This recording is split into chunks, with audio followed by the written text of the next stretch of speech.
Dans cette vidéo, je voudrais vous parler de la toute première étape avant d'investir en immobilier, avant de faire n'importe quel projet d'investissement. Voici la première étape, c'est parti.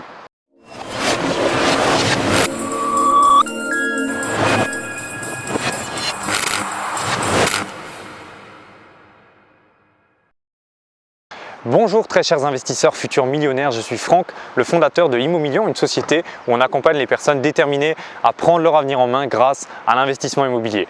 Si c'est la première fois que vous êtes sur cette chaîne, je vous invite à aller voir sous la vidéo, vous avez tous les liens pour aller plus loin avec moi, vous pouvez vous abonner, accéder à la formation Arnato, il y a tout dans la description, je vous invite à aller voir.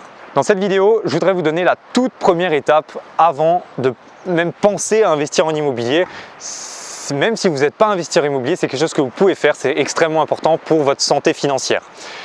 Première étape, c'est de comprendre la différence entre un actif et un passif. Un actif, c'est quoi? C'est tout simplement quelque chose qui vous rapporte de l'argent. Je vais tout simplement vous donner des exemples, ça va être clair. Un investissement immobilier, c'est un actif. Une action boursière, c'est un actif. Quelque chose que vous louez, c'est un actif, c'est que ce soit une voiture, que ce soit un matériel, peu importe. Tout ce qui vous rapporte de l'argent, c'est un actif. Un passif, c'est quoi? C'est tout le contraire, c'est tout ce qui va vous enlever de l'argent. C'est-à-dire une voiture que vous achetez, ça va être un passif parce qu'il va falloir l'entretenir, parce que ça vous coûte de l'argent. Un téléphone, si ce n'est pas un outil de travail, c'est un passif. Donc voilà, juste que vous distinguez bien la différence entre actif et passif. Deuxième étape, ça va être de faire un plan d'action, de mettre à plat vos finances. Donc pour ça, qu'est-ce qu'on fait? On fait un tableau avec deux colonnes, actif, passif. On prend son compte bancaire, on prend ses relevés bancaires des 3 derniers mois ou même de l'année et on vérifie, ok, quelles sont mes dépenses? Abonnement téléphonique, passif. Loyer perçu, actif.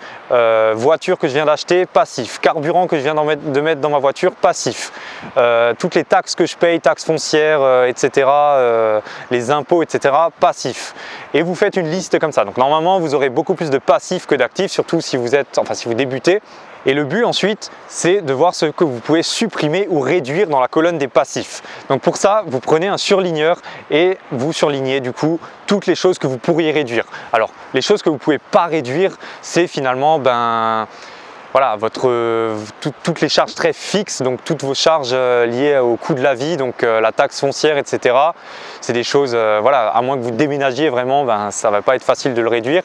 Mais autrement, tout ce qui est votre consommation de carburant, je ne sais pas, les sorties que vous faites, les cinémas, les restaurants, etc.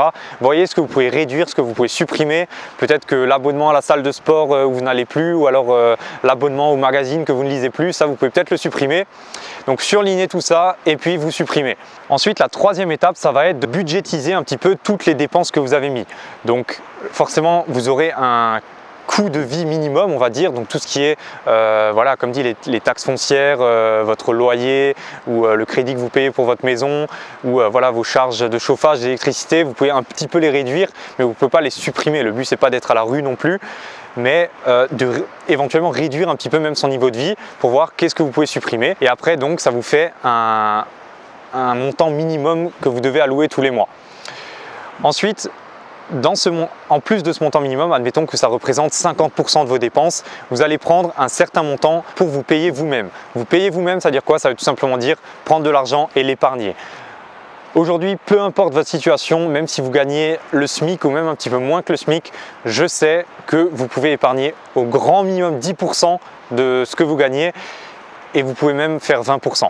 Après, pour ceux qui peuvent faire plus, vous pouvez, pour ceux, je ne sais pas, qui vivent encore chez les parents ou des choses comme ça, vous pouvez très bien épargner 40, 50, 60% tous les mois en fonction de combien vous gagnez. Retenez juste que voilà, plus vous allez épargner et plus ça va être facile par la suite pour votre sécurité financière, pour vos projets d'investissement, pour montrer à la banque que vous avez de l'épargne, pour éventuellement mettre un apport quand ce sera nécessaire. Voilà. Et après, la dernière part, vous allez l'allouer à vos petits plaisirs. Donc là, vous allez dire, ok, je vais prendre 10% de mes revenus pour mon plaisir, 20% de mes revenus pour mon plaisir. Ça, c'est vraiment à vous de voir en fonction de vos objectifs, en fonction de votre motivation.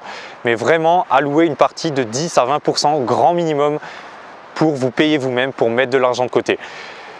C'est extrêmement important, c'est la première étape, donc d'être vraiment clair sur ses finances, de savoir combien vous avez besoin pour vivre, de ne pas vivre au-dessus de vos moyens et de montrer à votre banquier et même vous-même d'avoir une stabilité financière, une sécurité en épargnant tous les mois.